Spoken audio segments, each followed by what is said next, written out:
Tottenham borrows $175 million from the British government and moving to a new club. Are you hopeful that will work out? And we're going to have a conversation about the Titanic parable and all the details we have to pay attention to our past history. And are we blinded by our hate? And should we show more love? All this we're going to discuss on episode 519.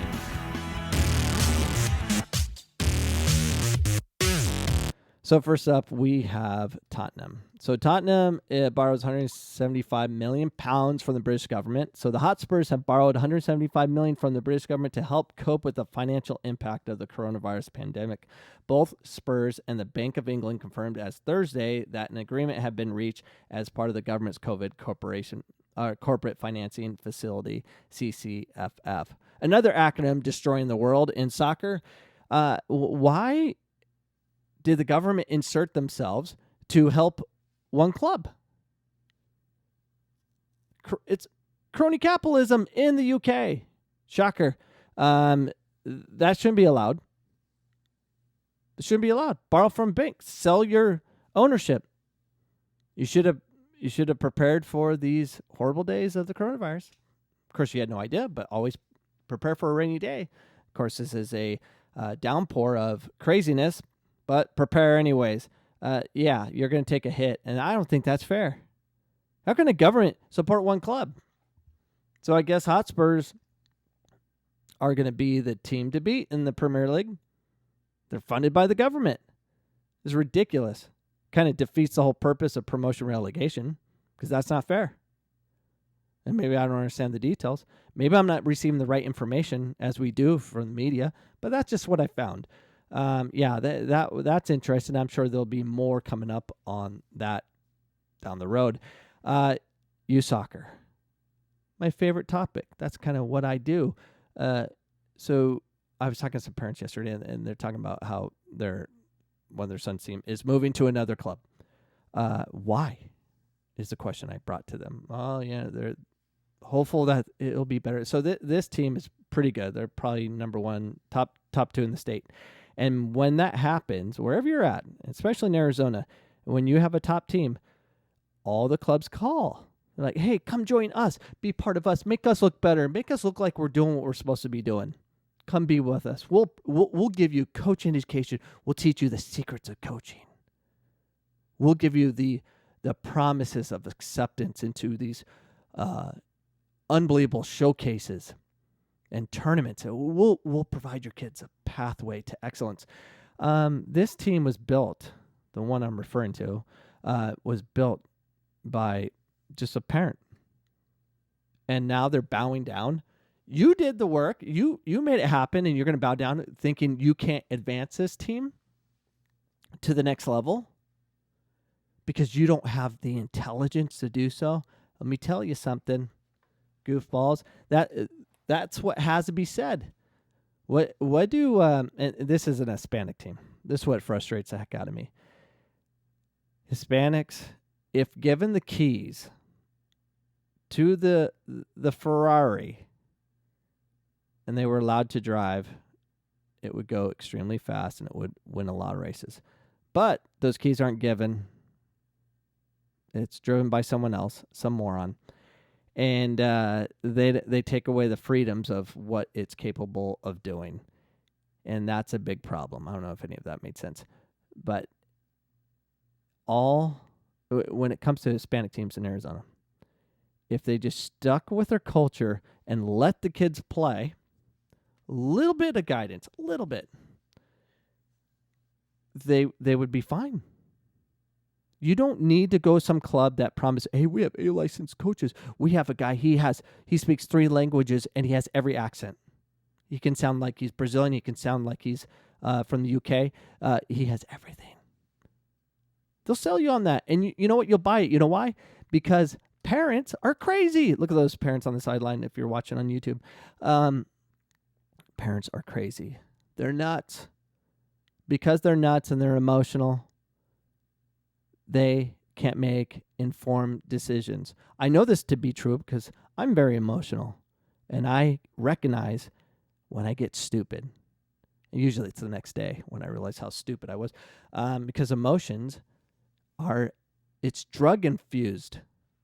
And you'll do things you never thought you would do, like fight in front of children, knowing there's cameras. But we'll go to town. This is who we're talking to. So soccer clubs know any team that's organized by a parent that becomes successful, that they can be bought and moved on. They'll offer coaches money, all this stuff. They'll do all this stuff to say, look how good we are. Look at the ranking we are. We are special. I can't stand that with clubs. Can't. Just develop your own freaking people. If you're that good, develop your community. Don't go trying to take everything that's successful. It's freaking pathetic. We do it better. No, you don't. There's so much confusion of what you can. You know how easy it is to coach soccer in the Hispanic community. Like if you're able to get Hispanic players, to try out, and you pick the best ones, you wouldn't have to do anything. All you have to tell the kids, the team you're organizing, be Mexican, and just get the heck out of the way. Play like your culture. Play like the Mexican national team. Play the ball to your team, connect passes, and score goals. That's it. They watch it enough. They know what they're doing.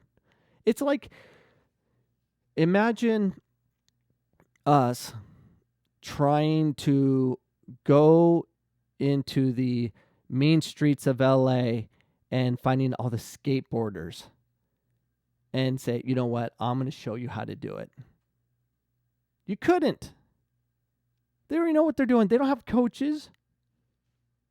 They're creative. They can do anything. They know what they're doing. All these kids need is guidance.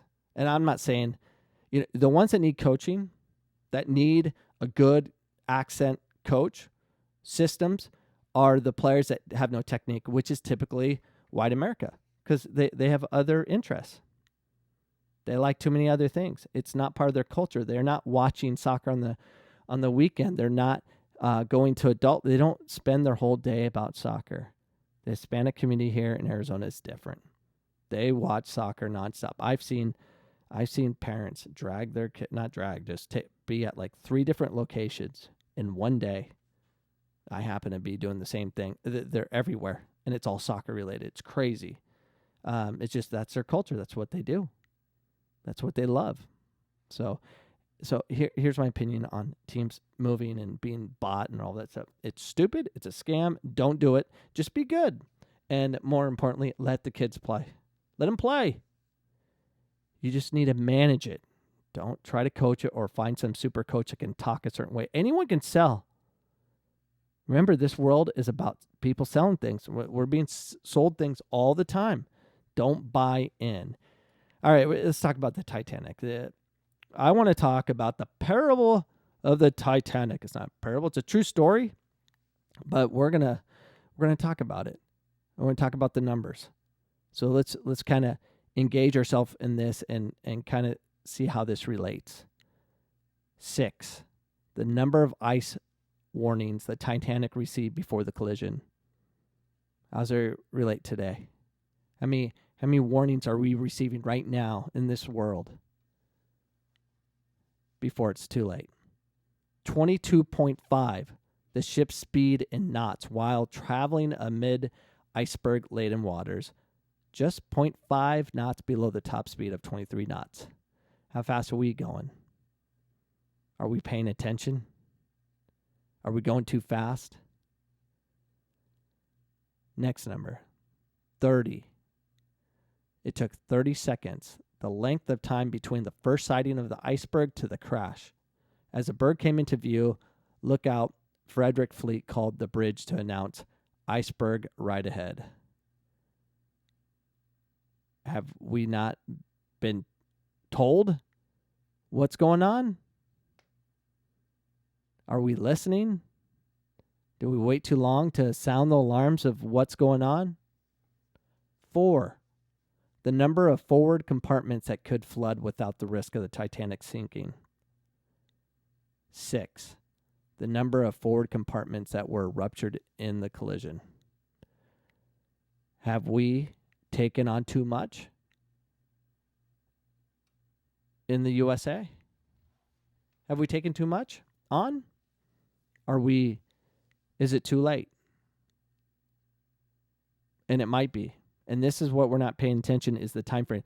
We're having an economic collapse right now.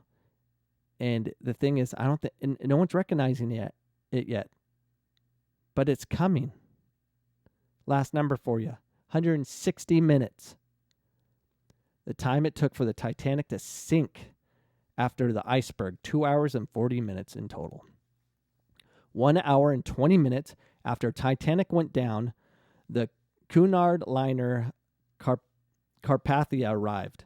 The survivors in the lifeboats were brought aboard, and a handful of others were pulled out of the water. It was later discovered that the Leyland liner Californian had been less than 20 miles away at the time of the accident, but had failed to hear the Titanic's distress signal because its radio operator was off duty.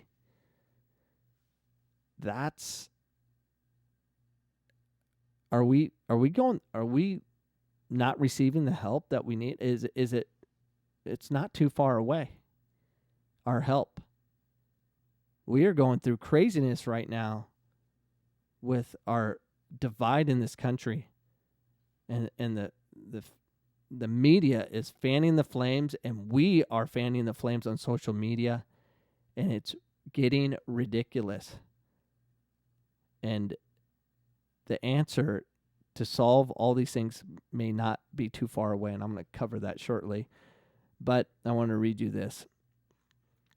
On September 1st, 1985, a joint U.S.-French expedition located the wreck of the Titanic lying in the ocean floor at the depth of about 13,000 feet.